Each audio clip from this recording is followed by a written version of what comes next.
Everyone, welcome back to के गुरु channel bye निर्मल गुप्ता। प्यारे बच्चों, आज हम शिक्षा निदेशालय द्वारा आई हुई 8th क्लास की हिंदी की कार्यपत्रक नंबर 25 सॉल्व करेंगे, जो कि 22 दिसंबर 2020 के लिए है। तो बच्चों स्टार्ट करते हैं आज की वर्कशीट।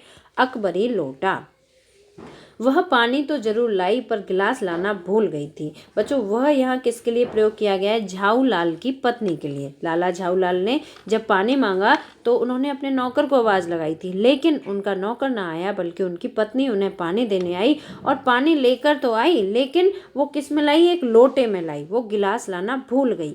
केवल लोटे में पानी लिए वह प्रकट हुई। फिर लोटा भी संयोग से वह जो अपनी बेढंगी सूरत के कारण लाला झाऊलाल को सदा से नापसंद था। वो टेढ़ा मेढ़ा था, दबा हुआ था, इसलिए वो लाला झाऊलाल को पसंद नहीं था तो नया 2 साल ही बना, पर कुछ ऐसी गढ़न उस लोटे की थी कि उसका बाप डमरू माँ चिलम रही हो। बच्चों, उसकी जो डिजाइन आप देख सकते हैं, ये लोटे की डिजाइन है ना। उसकी गढ़न, उसकी डिजाइन कैसी है, इसका आप फेस देख सकते हैं। जो इसका मुंह है वो कैसा है? चिलम के आकार जैसा है।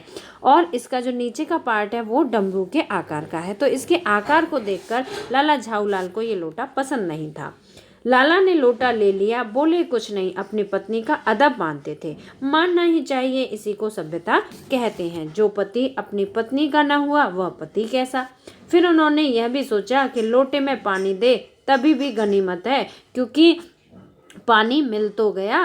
अगर अभी चूं कर देता हूँ तो बाल्टी में भोजन मिलेगा, तब क्या करना बाकी रह जाएगा। तो यहाँ पर लाला झाऊमल एक पति होकर अपनी पत्नी का बहुत ही सम्मान करते हैं। और ये जो स्टेंजा है, इससे हमें ये शिक्षा भी मिलती है कि जो भी पति हैं उन्हें अपनी पत्नी का आदर सत्कार करना चाहिए। लाला अपना गुस्सा पीकर पीने लगे, है ना। लाला अपना गुस्सा पीकर पानी पीने लगे। उन्होंने पानी पिया।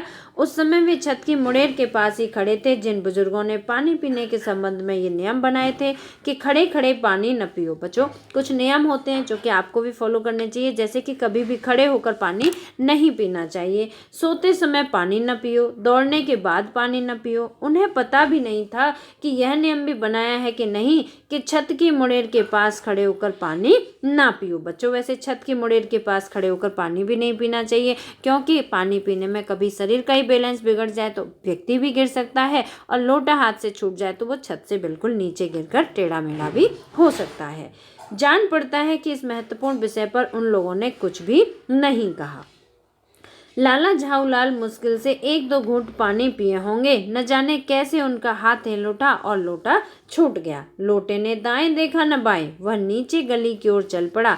अपने वेग में उल्का को लजाता हुआ वह आंखों से ओझल हो गया। और किसी जमाने में न्यूटन नाम के किसी खुराफाती ने पृथ्वी के गुरुत्वाकर्षण शक्ति नाम की एक चीज ईजाद की। बच्चों, आप सभी ने न्यूटन का नाम सुना होगा, जिन्होंने कि गुरुत्वाकर्षण नाम दिया था अपने उस नियम को, जिसके अनुसार कि प्रत्येक वस्तु पृथ्वी की ओर आकर्षित होती है। कहना न होगा कि यह सारी शक्ति इस समय लोटे के पक्ष में थी, और लोटा ऊपर से गिरा तो वो गुरुत्वाकर्षण शक्ति के कारण नीचे की ओर गिरा, जो कि जमीन पर जाकर गिरा। अब बच्चों, यहाँ कुछ शब्दार्थ दिए हैं। तो अदब, अदब का मतलब होता है लिहाज, गढ़न का मतलब बनावट, ओझल का मतलब गायब, खुराफाती का मतलब शरारती, और ईजाद का मतलब होता है खोज। तो अब प्रश्नों की ओर चलते हैं।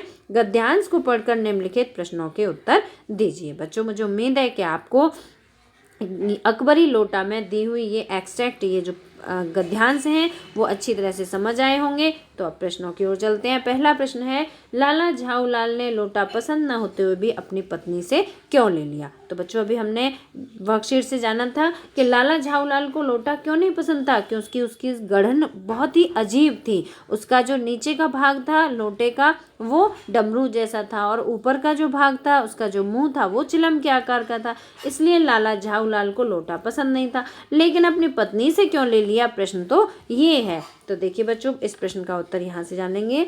लाला झाऊलाल की पत्नी एक बेढंगे लोटे में पानी लाई, जो लाला को पसंद ना आया, लेकिन वह अपनी पत्नी की बहुत इज्जत करते थे, उसे टोकना नहीं चाहते थे, इसलिए लोटा पसंद ना होते हुए भी लाला झाऊलाल ने पत्नी के हाथ से लोटा ले लिया।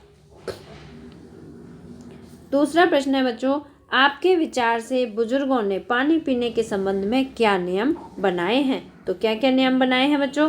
बुजुर्गों ने पानी पीने के कुछ नियम बनाए हैं। खड़े खड़े पानी न पिएं। पहला नियम है खड़े होकर पानी न पिएं। दूसरा है सोते समय पानी न पिएं। तीसरा है दौड़ने के बाद पानी न पिएं। और चौथा नियम है छत की मुड़ेर के पास खड़े होकर पानी न पिएं। प्रश्न नंबर 3 है, आप न्यूटन के नियमों के विषय में क्या जानते हैं? लिखिए। तो प्रश्न नंबर 3 का उत्तर आप इस तरह से लिखेंगे। प्रश्न नंबर 3 है, न्यूटन ने गति के 3 नियम बताए हैं। यदि कोई वस्तु स्थिर अवस्था में है और तब तक विराम अवस्था में रहेगी जब तक उस पर कोई बल ना लगाया जाए। और बच्चों आप यहाँ पर एक और लिखेंगे कि गुरुत्वाकर्षण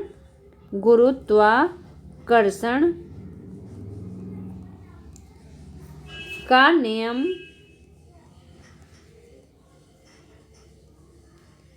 भी न्यूटन ने दिया है। ठीक है, न्यूटन ने दिया है। और बच्चों वो कौन सा नियम है? जिसके ये गुरुत्वाकर्षण का ही नियम है जिसके अनुसार कोई भी वस्तु अगर गिरती है ऊपर से तो वो पृथ्वी की तरफ ही आकर्षित होती है। तो आप सभी इस लाइन को जरूर ऐड करेंगे। ठीक है, गुरुत्वाकर्षण का नियम भी न्यूटन ने दिया है। इसके बाद बच्चों प्रश्न नंबर 4 है जो कि एक गतिविधि के रूप में है। क्या आपकी रसोई में कुछ ऐसे बर्तन हैं जो आपको नापसंद हैं? बर्तनों के नाम के साथ उनके नापसंद होने के कारण भी लिखिए। तो बच्चों ऐसे कोई बर्तन हैं आपके घर में? अगर हैं तो आप उनके बारे में यहाँ पर लिखेंगे। बच्चों तो मैंने यहाँ पर ये गतिविधि लिखी है कि रसोई के बर्तन जैसे थाली, कटोरी, गिलास जिनके किनारे चटक गए हों। ठीक है, सभी थाली, सभी कटोरी और सभी गिलास तो बेढंगे नहीं होते हैं, लेकिन जिनके किनारे चटक गए हों या जो दबकर टेढ़े मेढ़े हो गए हों मुझे पसंद नहीं हैं, क्योंकि वे देखने में गंदे लगते हैं। अब यहाँ पर एक रीज़न भी बताना है, क्योंकि वे देखने में गंदे लगते हैं तथा उनको साफ करने में हाथ में लगने का डर रहता है तथा वे बेइज्जती भी महसूस करवाते हैं कि बताओ बर्तन भी नहीं खरीद सकते। तो इसलिए मुझे ऐसे बर्तन पसंद नहीं है जिनके के किनारे चटक गए हों या वो टेढ़े मेढ़े हो गए हों। तो बच्चों मुझे उम्मीद है आपको वर्कशीट अच्छी तरह समझ आई होगी। अगर समझ आई है तो आप इसे लाइक ज़रूर करना, और अगर आपने अभी तक हमारे चैनल को सब्सक्राइब नहीं किया तो आज सब्सक्राइब जरूर करना। मिलते हैं फिर इसी तरह की नेक्स्ट एजुकेशनल वीडियो के साथ। Till then bye bye, good luck to all of you.